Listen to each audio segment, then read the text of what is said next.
Video की जानकारी आपको मिलती रहे। आलू के पराठे बनाने के लिए सबसे पहले हम आटा लगाकर तैयार करेंगे।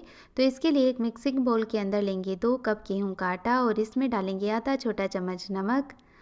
पहले अच्छे से मिक्स करेंगे आटे में नमक को और फिर पानी डालते हुए इसका सॉफ्ट आटा लगाकर तैयार करेंगे। मैं इस आटे के अंदर ना ही तेल का इस्तेमाल कर रही हूँ, ना ही घी का और ना ही अजवाइन डाल रही हूँ। लेकिन यदि आपको अजवाइन का फ्लेवर पसंद है तो आप डाल सकते हैं और घी तेल वगैरह कुछ भी डालने की इसमें ज़रूरत नहीं है।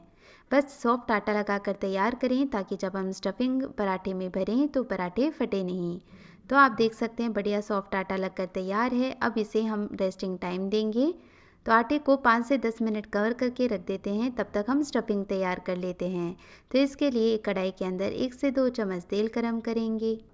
तेल के गर्म होते ही सबसे पहले इसके अंदर 1 छोटी चम्मच साबुत धनिया को इस तरह क्रश करते हुए ऐड करेंगे। तो इससे पराठों की स्टफिंग का टेस्ट बहुत ही अच्छा आएगा।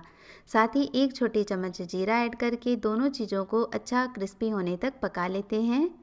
तो जीरा और साबुत धनिया काफ़ी अच्छे से पक चुके हैं, अच्छी खुशबू इसमें से आने लगी है। तो अब इसके अंदर सबसे पहले हम डालेंगे प्याज।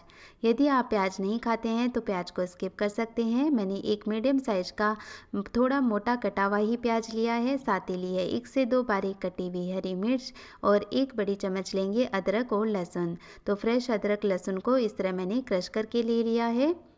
अब कुछ सेकंड के लिए सारी चीज़ों को पका लेते हैं। ज़्यादा ब्राउन इन्हें नहीं करना है, प्याज में हल्का क्रंचीनेस रखें ताकि स्टफिंग खाने में अच्छी लगे।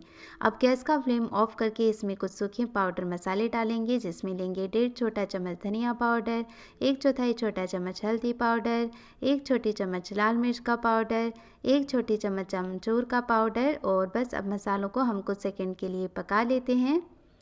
गैस का फ्लेम ऑफ कर दिया था, इससे मसाले जलेंगे नहीं और अच्छे से पक भी जाएंगे।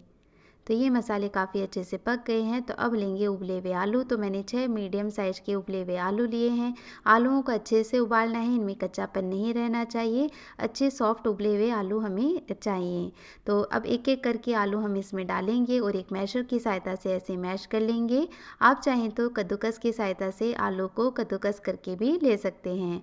तो जब मैशर का इस्तेमाल करेंगे तब भी इसमें कोई बड़े टुकड़े आलूओं के नहीं रहेंगे, क्योंकि यदि स्टफिंग में ज़्यादा बड़े टुकड़े आलू के रह जाते हैं तो पराठे फटने लगते हैं। तो इस तरह सारे आलूओं को मैंने कढ़ाई के अंदर ही अच्छे से मैश कर लिया है और मैश होने के साथ साथ ये मसालों के अंदर काफ़ी अच्छे से मिक्स भी हो जाएगा। गैस का फ्लेम अब तक ऑफ था और अब हम गैस का फ्लेम ऑन कर देंगे।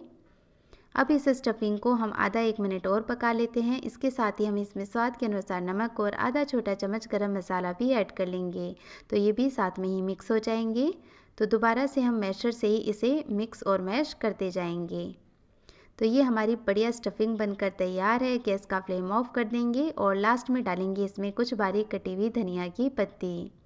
धनिया की पत्ती को भी स्टफिंग में अच्छे से मिक्स कर लेते हैं। तो जो कच्ची स्टफिंग हम इस्तेमाल करते हैं आलू के पराठे में, उसके बजाय यदि इस तरह से पकाकर स्टफिंग को आप इस्तेमाल करेंगे तो पराठे बहुत ही टेस्टी बनेंगे। स्टफिंग को ठंडा होने देते हैं और आटा भी रेस्ट ले चुका है। तो एक बार फिर इसे मसल कर थोड़ा सा स्मूथ बना लेते हैं। अब आटे में से एक लोई तोड़ेंगे।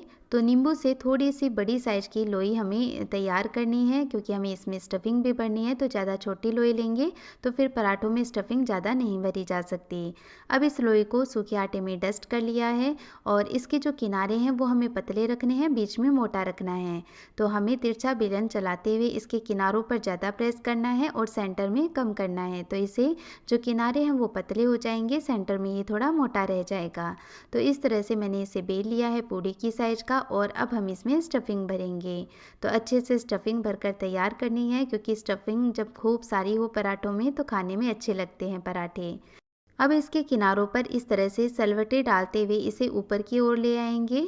अब सारी सलवटें डालने के बाद इसे बीच में से हम प्रेस करते हुए थोड़ा सा ऊपर उठाते जाएंगे। तो इससे जो सलवटें हमने डाली हैं वो अच्छे से प्रेस होकर चिपक जाएंगी, तो पराठे खुलेंगे नहीं।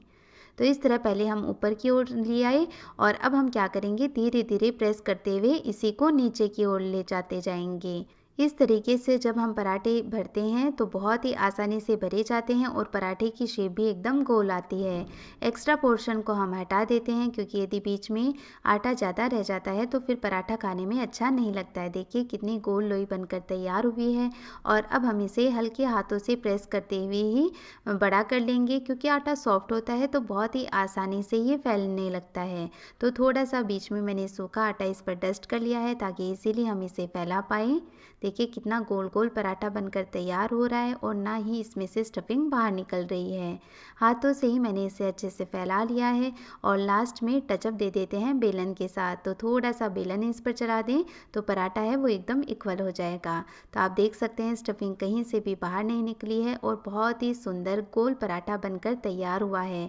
आप अब ऊपर से नीचे से दोनों तरफ से देखेंगे तो कहीं से भी आपको लगेगा नहीं कि इसमें एक्स्ट्रा आटा है। तो बस अब हल्के गर्म तवे पर इस पराठे को डालेंगे और थोड़ी देर नीचे से सिकने देते हैं। हल्का सा ही इसे सेकेंगे और फिर पलट कर इसके ऊपर घी या तेल लगा देंगे और दोबारा इसे नीचे से थोड़ा सा सेकेंगे और पलट कर दोबारा इस पर घी लगाएंगे। तो अब आप देख सकते हैं जैसे ही हमने इस पर घी लगाया पराठा फूलना शुरू हो गया है। पराठे को हमेशा लो फ्लेम रखते हुए ही सेकें। जब एक पराठा सिक रहा हो तो साइड में आप दूसरा पराठा बेलकर तैयार कर लें। तो इससे समय भी बच जाएगा। पराठे धीरे धीरे सिकते हैं तब वो अच्छे बनते हैं और साथ में क्योंकि हम इस पर घी या तेल लगाते हैं तो यदि हम हाई फ्लेम पर इन्हें सेकेंगे तो वो घी और तेल तुरंत ही जलने लगता है।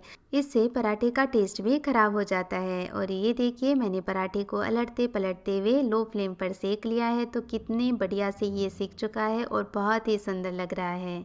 अब मैं आपको पराठे भरने का एक नया तरीका बताती हूँ। ये बहुत ही आसान है। तो यदि आप किचन में नहीं हैं तो इस तरीके से पराठे भरकर तैयार कर सकते हैं। तो बस सेम वे में हम लोई को बेलकर तैयार कर लेंगे। तो लगभग पूरी की साइज का हम इसे बेल लेंगे। किनारे पतले रखने हैं, सेंटर में इसे मोटा रखना है। और अब हम एक कटोरी ले लेंगे। तो ये इस आकार की मैंने कटोरी ले ली है। इस रोटी को अब इस कटोरी में रखेंगे और नीचे की ओर प्रेस करेंगे। तो इस तरह बोल के अंदर एक गड्ढा सा बन जाएगा। इसमें बहुत इजीली हम स्टफिंग डाल सकते हैं। तो यदि आपसे उस तरह से हैंडल नहीं होता है स्टफिंग डालना तो इस तरीके से कटोरी की सहायता लेकर आप स्टफिंग इसमें भर सकते हैं। अब देखिए जो किनारे हैं वो ऊपर हैं तो ऊपर की ओर से ही हम इसे पकड़ लेंगे। तो बस अब इसके किनारों को हम एक जगह इकट्ठा कर लेंगे और थोड़ा सा इसे ऐसे प्रेस करते हुए पहले ऊपर की ओर ले आते हैं और फिर धीरे धीरे नीचे की ओर ले आएंगे प्रेस करते हुए। एक्स्ट्रा आटा इस तरह से निकाल देंगे तोड़ते हुए। तो इस तरह से सेंटर में जो आटा रह जाता है वो कच्चा भी रह जाता है और ज़्यादा रह जाता है। तो इस तरीके से जब हम पराठे भरते हैं तो बिल्कुल भी एक्स्ट्रा आटा नहीं रहता है और पराठा कहीं से भी कच्चा नहीं रहता है। अब बस हल्का हल्का आटा डस्ट करते हुए हम इसे प्रेस करते जाएंगे तो पराठा बहुत ही आसानी से फैलकर गोल गोल हो जाएगा। बस टचअप देने के लिए हम थोड़ा इस पर बेलन चला देते हैं हल्के हाथों से। तो इस तरीके से बहुत ही सुंदर और गोल गोल पराठे भरकर हम तैयार कर सकते हैं बहुत ही आसानी से। तो ये हमने दूसरा पराठा बेलकर तैयार कर लिया है तो इसे भी सेक कर तैयार कर लेंगे। तो पराठे पर पहले ही घी ना लगाएं, पहले इसे तवे पर थोड़ा सा सेक लें एक साइड से, फिर दूसरी साइड से सेकें। तो इस तरह जब ये हल्का सा सिक जाए तब इस पर घी लगाएं। तो इससे जब हम घी या तेल कुछ भी पराठे पर लगाते हैं तो वो ज़्यादा जलता नहीं है और पराठे बहुत ही अच्छे बनते हैं। तो पलट कर दूसरी साइड भी हमने घी लगा दिया है और बस इस तरह घी लगाते हुए हम इसे फूलने देते हैं। तो देखिए कितने अच्छे से ये पराठा है वो फूल कर तैयार हो गया है और कहीं से बिल्कुल भी नहीं फटा है। इस तरीके से जब हम पराठे बनाते हैं तो हमें बहुत ज़्यादा घी या तेल भी इस्तेमाल नहीं करना पड़ता है। कम घी तेल में भी आप पराठे बहुत ही आसानी से और बढ़िया टेस्टी पराठे सेक कर तैयार कर सकते हैं। तो बस अलटते पलटते हुए हम इसे बढ़िया लाल लाल होने तक सेक लेंगे। तो पराठे को जब हम ज़्यादा घी या तेल लगा देते हैं तो वो फटाफट से जलने भी लगता है और इस तरह कम घी या तेल में हम पराठे को जब सेकते हैं तो वो बढ़िया भी सिकता है और जलता भी नहीं है। तो ये पराठा भी मैंने सेक कर तैयार कर लिया है। तो चलिए अब प्लेटिंग कर लेते हैं। तो गर्मा गर्म पराठों के साथ दही और मैं चटनी का कॉम्बिनेशन रख रही हूँ। आप चाहें तो अचार या बटर के साथ भी इस पराठे को खा सकते हैं।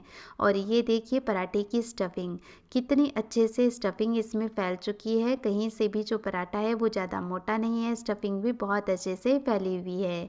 तो आप भी इस तरीके से एक बार ये आलू के पराठे ज़रूर बनाएं, आपको बहुत पसंद आएंगे। साथ ही जो भरने का तरीका मैंने बताया है वो बहुत ही आसान है।